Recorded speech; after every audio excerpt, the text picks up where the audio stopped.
आशा करता हूं आप सब बहुत अच्छे होंगे। मेरा नाम है सिद्धांत अग्निहोत्री। स्टडी ग्लोस पे आपका बहुत बहुत स्वागत है। तो डोनाल्ड ट्रंप ने 25% टैरिफ लगा दिया है, 25% फिर लगा दिया है। कितने टैरिफ लगाएंगे पता नहीं। एक एक पहलू पर बात करेंगे, सरगियो गोर पर भी बात करेंगे।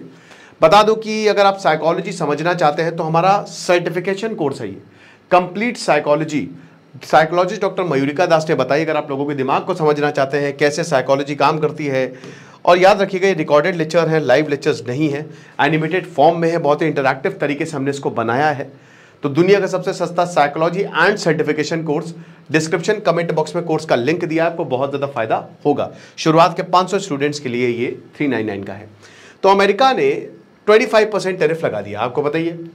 अब ये कल 27 अगस्त से ये लग जाएगा। पहले 25% ऑलरेडी लगा है भाई। 6 अगस्त को इनका 14329 जो ऑर्डर था, डोनाल्ड ट्रंप ने बोला था कि भारत पर टैरिफ लगा रहे हैं। सारी की सारी डील्स जो है वो फेल हो गए, हम इस पर बात कर ही रहे हैं। डेडलाइन जो है वो खत्म हो चुकी है। और जितने भी इंडियन प्रोडक्ट्स हैं, हालांकि ज़्यादातर जो बहुत ही एसेंशियल प्रोडक्ट्स हैं उन पर टैरिफ नहीं लगा है, लेकिन मैंने अभी आपको बताया था जैसे ज्वेलरी पे लगा है। 1.5 लाख जॉब्स जो है वो जा सकती हैं। बहुत सारी जॉब्स जो है वो भारत में जा सकती हैं। अब जो है एक्स्ट्रा 27% कल से और लग जाएगा। फिर उसके बाद 17% पहले से ही था, प्लस पेनल्टी लगेगी नहीं लगेगी। अब ये बता रहे हैं बार बार कि रशिया की वजह से जो है हमने टैरिफ लगाया है। भारत इसके प्रोपेगेंडा को भी जो है वो एक्सपोज कर रहा है और ये बोल रहा है कि देखिए रशिया, हमने भारत पर टैरिफ लगाया तब रशिया जो है वो टेबल पे आया। अब ये सब चीजें जो बोली जा रही हैं ट्रंप के द्वारा, इससे साफ है कि ये भारत का बहुत भला तो चाह नहीं रहे हैं, है ना। उधर इन्होंने अपने सर्गियो गोर, इनका जो सबसे अच्छा आदमी है, उसको भेजा है। भारत की एक पॉलिसी रही है डी-हाइफनेशन की, मतलब हमको पाकिस्तान में कभी मत जोड़िए। हम एक दिन उसको ले ही लेंगे, एक दिन पाकिस्तान जो है वो भारत का राज्य बन ही जाएगा, कोई दिक्कत नहीं है, लेकिन तब तक उसको दूर रखिए, ठीक है। उससे हमारा कोई लेना देना नहीं है। और ये पाकिस्तान जो है, ये अमेरिका जो है उसकी इज्जत करता आया है। भारत जो है, भारत के लिए हमेशा इंडो पैसिफिक, उसका एक अलग ही कमांड है। इंडो पैसिफिक जो है ये यूज़ किया जाता है, इंडो पाक कभी नहीं यूज़ करते हैं। अब यहाँ पे जनवरी से एरिको गारसेटी वो निकल गए, जो बाइडेन ने उनको नियुक्त किया था, अब वो हट गए। तब से भारत में अमेरिका का कोई एम्बेसडर है नहीं, वो पद खाली था। डोनाल्ड ट्रंप ने सर्गियो गोर को भेजा है, सर्गियो गोर को भारत में भेजा है। अब ये एक तो भारत के एम्बेसडर रहेंगे, दूसरा ये साउथ एशिया के भी एम्बेसडर रहेंगे, यानी कि पाकिस्तान, बांग्लादेश, अफगानिस्तान, श्रीलंका सबको देखेंगे। भारत की धरती पे ये ऐसा काम करेंगे। अब देखिए इसका मतलब ये है कि ये डी-हाइफनेशन की या हाइफनेशन की भारत और पाकिस्तान को साथ में जोड़ के देखे जाने वाली ये रणनीति है। अब इसके दो पहलू हैं। पहली चीज़ ये है कि डोनाल्ड ट्रंप इससे ये करने की कोशिश कर रहे हैं। पहली बात, सर्गियो गोर शायद इतने, इनको कोई एक्सपीरियंस नहीं है, कोई डिप्लोमेट नहीं रहे, ये डोनाल्ड ट्रंप के बहुत ही करीबी हैं। तो हो सकता है कि भारत इनसे इंगेज करके डोनाल्ड ट्रंप को समझा ले, क्योंकि सीधा ये डोनाल्ड ट्रंप को रिपोर्ट करता है। दूसरी चीज़ ये है कि रिश्ते खराब है और ख़राब हो जाएंगे। जैसा कि मैंने बताया कि इंडिया पाकिस्तान अलग अलग है, डी-हाइफनेशन है, लेकिन यहाँ दोबारा से साथ लाने की कोशिश की गई और भारत इससे बिल्कुल नाराज़गी जताएगा कि हम पाकिस्तान के, आप हमको पाकिस्तान से हाइफनेट करेंगे। फिर श्रीलंका, अफगानिस्तान, ये सब हमको नहीं समझ में आता है, आप इनको अलग रखिए, हम अलग हैं, ठीक है ना।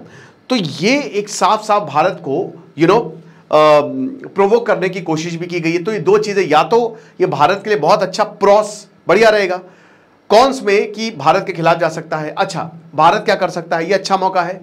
देखिए, जब भी यहाँ पे कोई एम्बेसडर आता है वो प्रेसिडेंट के पास जाता है कि हमारे जो हम यहाँ पे डिप्लोमेट रहेंगे हमको रिकॉग्नाइज कर दो। तो भारत जब प्रेसिडेंट के पास हो जाए तो प्रेसिडेंट उसको नकार सकते हैं, यानी कि डोनाल्ड ट्रंप ने जिस एम्बेसडर को भेजा है, हम तुमको रिकॉग्नाइज ही नहीं करते, और जब हम तुमको रिकॉग्नाइज ही नहीं करते तो तुम यहाँ रह के करोगे क्या। ये भारत कर सकता है, लेकिन दोस्तों इससे प्रॉब्लम पता है क्या होगी, बहुत दिक्कत, डिप्लोमेटिक फॉलोआउट हो जाएगा। भारत और अमेरिका के रिलेशंस पूरी तरीके से टूट जाएंगे। दूसरा ये कर सकते हैं हम कि हम अमेरिका को, देखिए अमेरिका हम पे बहुत सारे सैंक्शंस लगा रहा है, और अभी देखिए रशिया यूक्रेन ने वो रुकना है नहीं। हम अमेरिका को सीधा सीधा टारगेट करना शुरू कर सकते हैं। इनके जो डिप्लोमेट आ रहे हैं उनका एक्सेस बहुत जगह पे रोक सकते हैं। ये एक अच्छा कदम रहेगा। और क्योंकि देखिए इन सबको ना बहुत डायरेक्ट एक्सेस होता है कि किसी भी मंत्री से मिल ले, वो रोका जा सकता है। डोनाल्ड ट्रंप के करीबी हैं तो एक उनको संदेश जाएगा कि देखो हम भी सख्त हैं अगर तुम सख्त हो। लेकिन दोस्तों टैरिफ टैरिफ टैरिफ ये दिक्कत है। अच्छा, भारत भी टैरिफ लगा दे, भारत कोशिश कर रहा है कि चीज़ें जो हैं वो बेहतर तरीके से सुलझ जाए, लेकिन ऐसा देखने को नहीं मिल रहा है। और यही नहीं, इन्होंने बोला कि अभी आने वाले समय में और दिक्कत होने वाली है, बहुत तैयार रहिए वेरी बिग कंसिक्वेंसेस के लिए। अगर कोई भी प्रोग्रेस नहीं हुई ना तो हम और भी ज़्यादा आपके ऊपर टैरिफ लगा देंगे, टैरिफ के आगे बढ़ के भी बहुत कुछ आपके ऊपर लगा सकते हैं। तो अभी तो अमेरिका जो है इस तरीके से काम कर रहा है, लेकिन बात दोस्तों यही है कि भारत के ऊपर अच्छे खासे टैरिफ लग गए हैं, जिसकी वजह से आप देख रहे हैं कि स्टॉक मार्केट भी नीचे जा रहा है। ओके, भारत ने बोला है, भारत ने इसका खंडन किया है, भारत ने बोला कि अनफेयर है, अनजस्टिफाइड है, अनरीजनेबल है। भारत बार बार डोनाल्ड ट्रंप का सीधा नाम लेने से बच रहा है। कहीं ना कहीं भारत जो है वो डिफेंसिव खेल रहा है और ये भारत के खिलाफ जा रहा है। आप जितना झुकोगे उतने ही जो है ये आदमी आपको दबाएगा। ये तो दुनिया का रूल है ना कि ज्यादा आप झुकोगे ना तो दो लोग दबाने लगेंगे। आप ब्राजील को देखिए, आप चाइना को देखिए, वो चढ़ के बोल रहे हैं और डोनाल्ड ट्रंप की औकात नहीं। लेकिन देखिए, ये हमारे लिए बहुत बड़ी सीख भी है कि हमने अपना बनाया ही क्या है। भारत ने अपना बनाया कि आप किस चीज़ पर अमेरिका से नेगोशिएट करेंगे। माना कि आपका ट्रेड सरप्लस है अमेरिका के साथ, लेकिन अगर अब जैसे चाइना के पास ये गर्दन है, गर्दन पकड़ के रखी है उसने अमेरिका की, लेकिन आपने क्या पकड़ के रखा? कुछ नहीं पकड़ के रखा है, आपने उनकी पूंछ पकड़ के रखी कि महाराज टैरिफ मत लगाओ। तो अगर भारत ने कुछ बनाया होता तो हम नेगोशिएट कर भी सकते थे। लेकिन नरेंद्र मोदी का मेरे ख्याल में ये बहुत अच्छा स्टेटमेंट है कि भैया देखिए, कितना भी प्रेशर आए फर्क नहीं पड़ता, हम अपनी स्ट्रेंथ पर रहेंगे।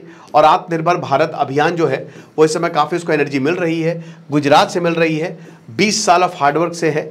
तो हम झुकेंगे नहीं, यानी कि एक तरीके से डोनाल्ड ट्रंप को उन्होंने साफ बता तो दिया है कि हम झुकने तो नहीं वाले हैं। लेकिन दोस्तों, अमेरिका ने यह दिखा दिया है कि वो क्या कर सकता है, और अमेरिका ने एक और चीज़ दिखा दी कि आप उसके ऊपर ट्रस्ट नहीं कर सकते। अभी सर्गियो गोर आ रहे हैं, वैसे ही इनके ऊपर काफ़ी बवाल कटा हुआ है, हर कोई कह रहे हैं कि किस आदमी को भेज रहे हो, बट कोई बात नहीं। फ्रांस भी जो है, देखिए पूरा यूरोप डोनाल्ड ट्रंप के खिलाफ है, पूरी दुनिया डोनाल्ड ट्रंप के खिलाफ है। मैंने बताया ना कि जब तक ये आदमी राष्ट्रपति रहेगा तब तक कुछ नहीं होने वाला, और अगली बार तो डेमोक्रेट आएंगे। भूल जाइए कि रिपब्लिकन्स आने वाले। रिपब्लिकन्स को तो समझना चाहिए कि भारत से इतने खराब रिश्ते करके इनको कुछ मिलेगा नहीं। आपको क्या लगता है मुझे कमेंट बॉक्स में बताइएगा। बाकी आप शानदार साइकोलॉजी का कोर्स अवेल करें, आपको बहुत ज़्यादा फायदा होगा। Thank you so much.